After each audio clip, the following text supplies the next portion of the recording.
Okay. Chapter 7. The Summit Hotel. When the message about my arrest reached Josh, he had been in Tippett on his way to base camp on the north side of Everett. With him were 25 clients, 15 Sherpas, and about 50 porters in their yaks. 12 of the clients were trying for the summit. The other 13 had signed up for one of the 4 low camps along the northern route. The higher you climb, the more it costs. I caught a truck heading back to Kathmandu and sent the others on to base camp, he explained.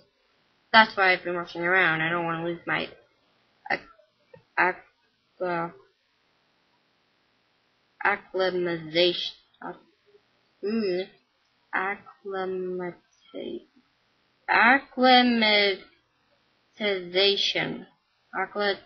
Acclimatization. I don't know what I'm doing. And I need to get back to my clients. They weren't too happy about me abandoning them on the way to the mountain. Thanks again for bailing me out, I said. Forget it, he said, leaning his seat back and pulling his cap over his eyes. Within a minute he was sound asleep. Why had he done it? That was the question bouncing around in my jet-lagged brain. He was my father. Well, that was technically more than a fact.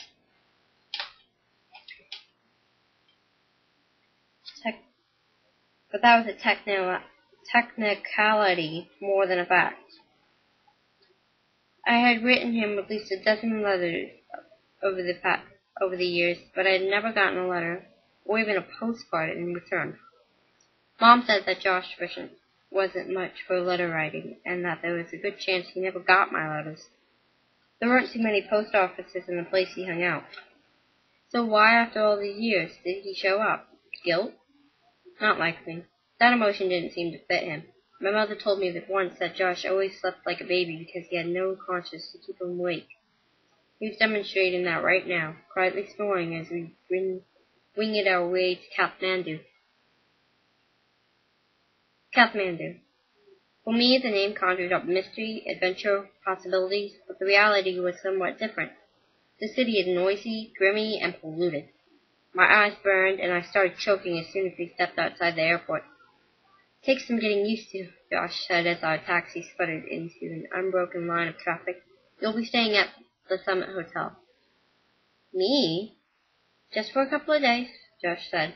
I need to get up to the base camp before there's a revolt. I don't have time to stay with you while you acclimatize.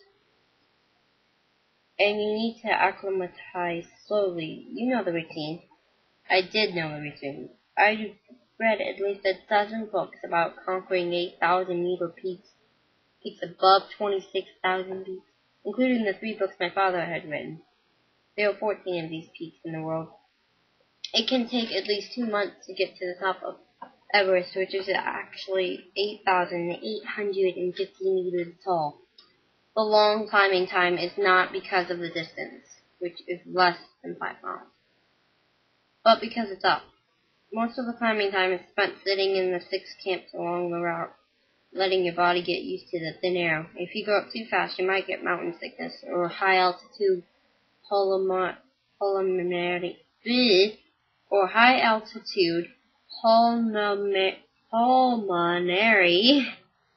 edema. HAPE. Here's how HAPE works.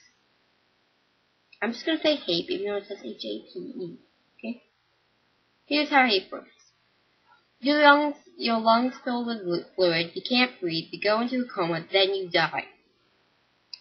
The only way to treat HAPE is to get to a lower altitude where there's more oxygen, or O's, as climbers call it. It doesn't matter what kind of physical condition you're in. If you climb up faster than your body can adjust, you'll get HAPE and your climb is over. Maybe forever. The only chance you have of reaching the top of Everest or any 8,000 meter peak is to climb high, sleep low,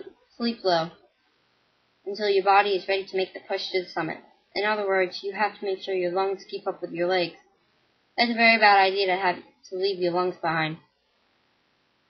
The other problem with Everest is that there is only a small window when the weather is good enough to get to the top. 2 weeks, maybe less. Some years, the window is only 2 days. You have to be positioned in the right place at the right time, in the right physical condition, or you'll never make it to summer.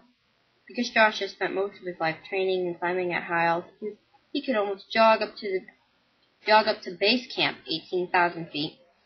Well, not really, but he could certainly get up there half the time it's going to take me coming from sea level in New York City. Without me, he would be at base camp in 4 or 5 days. If he waited for my lunch to catch up with his, it would take him 10 days to 2 weeks to get to base camp. What he hadn't explained was how I was going to get to Tibet on my own. And he didn't get a chance to tell me right then because the taxi had just pulled into the courtyard of the Summit Hotel, where we were immediately surrounded by a swarm of laughing, smiling Nepalese.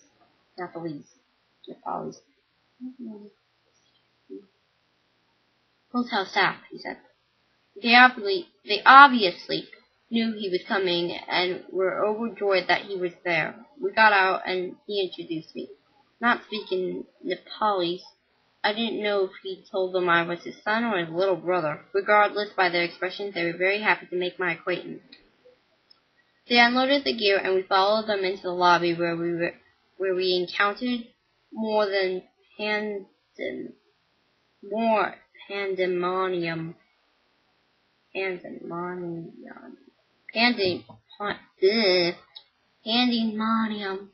I don't know how to say that though. Where we encountered more pandemonium. This time from the guests. Women, men, truckers, mountain climbers, old and young, gathered around Josh like he was a rock star. No pun intended. He signed autographs and answered questions until the concierge politely but firmly dispersed the crowd. Please, Mr. Wood needs to rest after his long journey. Mr. Wood had no intention of resting. When we got to the room, he started sorting through the gear and stuffing what he wanted into his backpack. You leaving now? I asked, trying not to sound too whiny. Have to. The last thing he jammed in his pack was a box of energy bars. I didn't say, what about me? Because there's no way to say this without sounding pitiful. So I just stared at him. Zopa will be taking you up to base camp, she said. Aside from myself, he's the only one I trust to do it. He knows all about you. Who's Zopa? And how does he know about me? He sat down on the edge of the bed. Zopa used to be Sordar. That's weird. You know what that is. Head Sherpa? I said.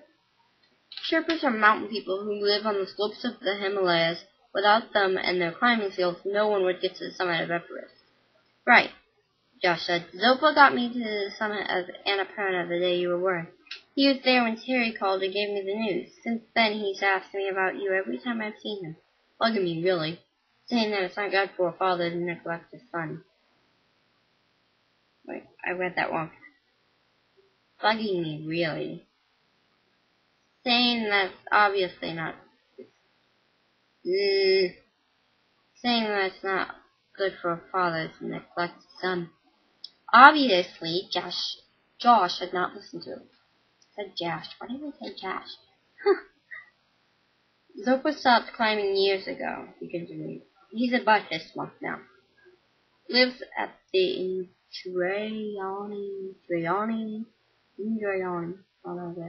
Lives at the Adriani Temple. The Lama there has given him permission to forego his vows for a few weeks to take you up to base camp. Forego his vows? It's not as big deal as it sounds. I don't know all the details, but leading you to base camp was considered to be auspicious, meaning the right thing to do. And I'm sure that Josh smiled. And I'm sure the donation I made to the temple didn't hurt. They're a little strapped for money. So Zopa is okay with this? Absolutely. He's curious about you. And he didn't say this, but I think he's getting kind of bored with being a monk. What's he like? Cagey, Josh said with a smile. If he agrees to do something, he'll do it. but he may not be doing it for the reason you think he's doing it. And I'll never let you in or on why he's doing it. Huh? Josh was beginning to sound like Paula and Patras. It's hard to explain, he said. You never know what Zopa's real motivation is. I asked him to take you up to space camp. He said he would. But he's not taking you up there just to do me a favor because I gave the money to his uncle. There's another reason, more likely half dozen reasons he agreed to do it, and you and I will probably never know what all of them are.